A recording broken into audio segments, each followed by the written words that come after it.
digamos que nosotros, por lo menos mi edad, se remonta, digamos, al 55. En el 55, cuando se produce el golpe, yo tengo 10 años de edad. Y cuando posteriormente, ¿no es cierto?, llegamos a los 20 años y 21, llegamos a la universidad, nos encontramos de lleno en un proceso que ya venía, es decir, un proceso dentro del peronismo, sobre todo en este caso, en el caso mío, que yo milito dentro del peronismo, una estrategia del Perón de reivindicar después de la caída del 55, vino todo el desprestigio del peronismo para tratar de hacerlo desaparecer como movimiento, por supuesto por las fuerzas reaccionarias de ese momento, es como que pararon una etapa, digamos así, de reivindicaciones sociales, fundamentalmente. Entonces, Perón fija una estrategia que es reivindicar el peronismo, reivindicar su propia figura, regresar al país y tomar el poder nuevamente. Es decir, esa es su estrategia, esa es, ¿no es cierto?, la línea conductora de toda la juventud, de nosotros, de aquella época. Es una lucha que lleva 18 años y en la cual nosotros, al caer o al llegar a la universidad, nos vemos inmediatamente involucrados. Los jóvenes digamos, de aquella época que tenían 17, 18 años, es decir, no habían conocido a Perón, pero sí lo empezaron a leer mucho. A idealizarlo. A idealizarlo y también veían incluso el mismo peronismo, es decir, el planteo del peronismo era de reivindicación social, fundamentalmente era de la lucha contra la dependencia. Es decir, hay que tener en cuenta que en ese marco no solamente estaba Argentina, sino que estaban todos los países de Sudamérica, estaba el mismo Chile, estaba Uruguay, estaban, digamos, Brasil, mismo México, la gran influencia de los movimientos de Cuba, de Che Guevara, es decir, era todo un movimiento donde el tema principal era la dependencia. Entonces, de ahí que la juventud abraza el peronismo y fundamentalmente toma a Perón como su líder, digamos, como quien puede encabezar ese movimiento de cambios y de transformaciones. En nuestra región, ¿cómo se forma y organiza esa juventud? Y la juventud por ejemplo se forma con un compañero que ha sido defenestrado de las Fuerzas Armadas, como Zoilo Melina, y vuelve después del destierro de Bolivia, y se instala en Mosconi, era un compañero que vendía pan en la calle, yo creo que todo el pueblo conoce, y ahí nosotros nos armamos, con 18 años, tal vez Jorge es un poco mayor, la juventud peronista Dardo Cano. Esa es la esencia. Y después nos relacionamos con Lucho, un compañero, con Carpincho Herrera, Turco Elía, el Mono Can, que estos changos eran de embarcación. Y por Tartaral estaba también a mi instancia Héctor Morales, José Luis Fuente y otros compañeros que no me acuerdo en estos momentos. ¿Y acá en Mosconi? Y acá en Mosconi, Jorge Santillana, Melina Montilla, bueno, ya dije Zoilo Melina, Juli García, Caco Gómez, que se fue, Juan Bayón, Chichi Santillán, hermano de Jorge. ¿Qué los impulsaba a militar políticamente? ¿Qué buscaban con la militancia política de ese tiempo, que no es la misma de ahora, me parece? Claro.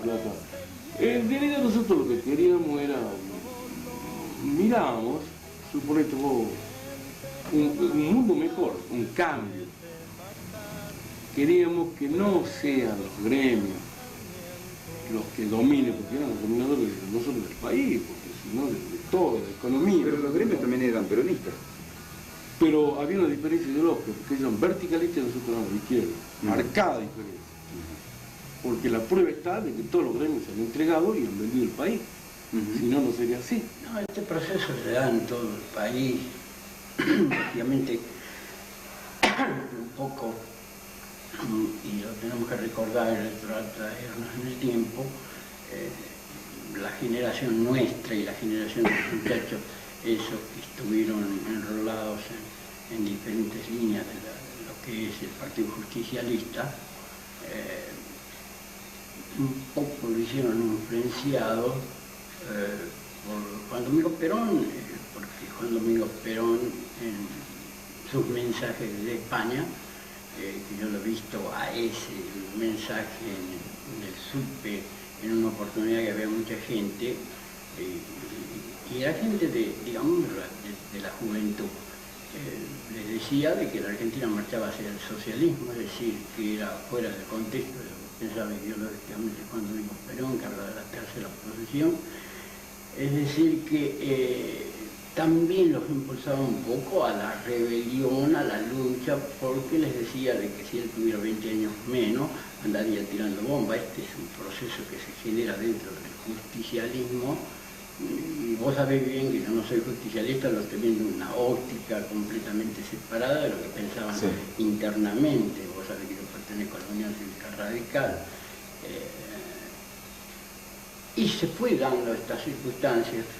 Es decir, es como que había un vale todo por el retorno de Perón. Efectivamente, él un poco los utiliza, la juventud, y ejerce la presión por medio digamos, de la lucha armada, de un poco generar ese movimiento que se llamó Montoneros dentro de lo que era el Partido Justicialista.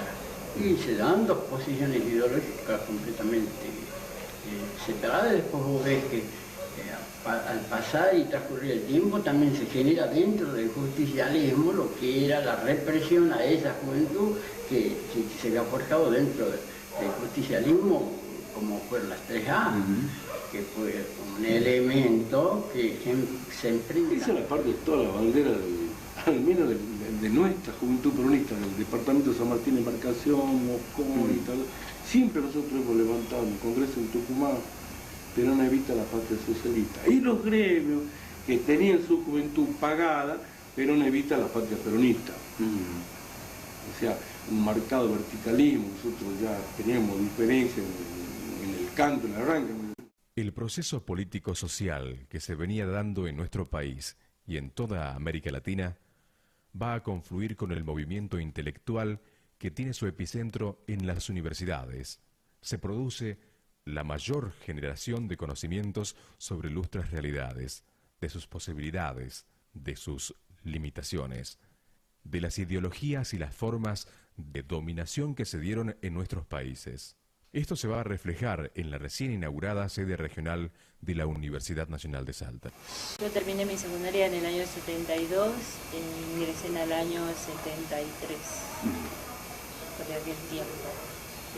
La universidad era una cosa, un proyecto nuevo, un proyecto que se había, hablo de la sede en Tartagal, ¿no? Algo que se había conseguido merced a la lucha de un grupo de jóvenes que se organizaron y que comenzaron a reclamar. Creo que el contexto histórico, social, político que se vivía hizo, es cierto, que haya arriba de la Universidad de Salta una mentalidad capaz de decir y de responder a esa necesidad, y de ahí nacen estos proyectos de las sedes regionales que se crean en Orán y en Tartagal. O sea, es claro que estas sedes nacen dentro de una concepción de lo que tienen que ser las universidades. Llego a Tartagal en el año 1974, como egresado como contador público. Bueno, me ofrecida en ese momento el cargo de secretario académico de la universidad, cargo que acepto, en el cual entro en funciones. La universidad, la sede regional Tartagal, recién naciente, decía que tenía sedes administrativas en la España y la Güemes, con una gran afluencia de alumnos para ese momento, porque era una gran necesidad. Era una gran necesidad en ese momento, razón por la cual había una gran concurrencia de alumnos, fundamentalmente tanto jóvenes como también medianos y mayores. Y de ahí que en el orden local, las carreras que existían en ese momento, bueno, eran las de perforación y después estaban las carreras del ámbito, digamos, de las humanidades. Una de ellas era, ¿no es cierto?, la enseñanza, digamos, rural, que era una de las carreras que fundamentalmente apuntaba a producir los cambios necesarios en los sectores más humildes, es decir, llegaba a distintos lugares, parajes donde se trabajaban y desarrollaban los talleres de los alumnos, es decir, sobre el lugar de, digamos, donde estaba el problema. En el contexto nacional, ¿no es cierto?, cuando Perón vuelve al país, ¿no es cierto?, y asume como presidente Cámpora está consubstanciado con este proyecto político de una Argentina que decían la liberación nacional, ¿no?, que se resumía en esa consigna, liberación nacional. En ese marco y en ese contexto es que surgen estas universidades, estos proyectos de carrera, e incluso la misma carrera de antropología. Esta didáctica, estos profesores, todo ese proyecto. La Universidad de Salta cumple un rol muy importante. Ese rol las carreras humanísticas, digamos, están apuntando justamente a crear esa conciencia para el cambio necesario. Porque ese era el planteo de la universidad. O sea, la universidad debería tener un fuerte impacto, digamos, en la comunidad. Estas sedes, no puedo hablar de la Universidad Nacional de Salta, voy a hablar de nuestra experiencia, estaba en un contacto directo con su comunidad, con sus problemáticas. La relación universidad y comunidad era muy fuerte, de tal manera que, por ejemplo, yo en otra de las carreras yo también comencé una carrera de educación rural, profesorado en educación rural, gano una pasantía como auxiliar de segunda, y entonces el trabajo de taller lo hacíamos acá cerquita en la comunidad de Las Rosas, en Chariguarenda, para enseñar a un grupo de chicos que no iban a la escuela. O sea, la universidad había realizado todo ese diagnóstico hasta encontrar un grupo de niños que por razones económicas no asistía a clase, a la educación primaria. Entonces, allí yo trabajaba, en vez de estar encerrada en un aula, trabajábamos con los chicos. Entonces, la pedagogía, las técnicas, la metodología, los conceptos que se estudiaban, se ponían en práctica. Con la consigna Cámpora al gobierno y Perón al poder, el peronismo vuelve a acceder al gobierno. Cámpora llega a la presidencia con un programa más acorde a esa época. Entre algunos de los puntos figuraba que los medios de producción estuviesen en manos de los trabajadores, una drástica derogación de la legislación represiva, el restablecimiento de relaciones con Cuba, serias limitaciones a la toma de medidas contra huelguistas, control obrero de las fuentes de producción, amnistía total a detenidos por causas políticas o sociales, prohibición a las Fuerzas Armadas para actuar en la represión interna. Sin embargo, para la burguesía y para el propio Perón era mucho. Por eso, a unos cuantos meses de haber asumido, le pide la renuncia a la presidencia, que se termina produciendo en julio del 73. Sin embargo, con Cámpora, y muy ligado a él y a su programa, llega al gobierno de la provincia de Salta un médico popular, Miguel Ragone. Apenas asumió, en su discurso en la Cámara Legislativa, dio algunos parámetros de su gobierno. Sostuvo que la humanidad asiste al advenimiento de un nuevo orden social, proceso que conduce a los pueblos a su emancipación. Nuestro conductor marca sabiamente el camino a transitar. Él lo ha llamado socialismo nacional. nos hemos pronunciado por la liberación y regionalmente debemos liberarnos e independizarnos, sabiendo que en Salta hay hombres que trabajan y hombres que viven del trabajo de los demás.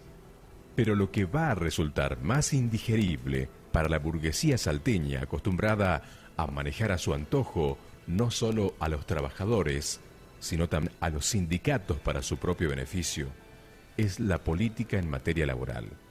Decide jerarquizar la dirección de trabajo y ponerla al servicio de los intereses de los obreros y custodiar celosamente el cumplimiento de la legislación laboral y social. Sin embargo, lo que más debe haber preocupado a una sociedad tan conservadora de las tradiciones es la reforma de la institución policial. En vez de una policía represora, quería una policía que protegiera al pueblo. Por ello, sumarió y trasladó a lugares alejados a los policías acusados de abusos y torturas hasta que fueran enjuiciados y encarcelados. Vendió sofisticadas armas de represión para comprar equipamiento de investigación. Sacó del servicio a los camiones hidrantes y los carros de asalto fueron pintados con flores y se dedicaron a transportar niños a las escuelas.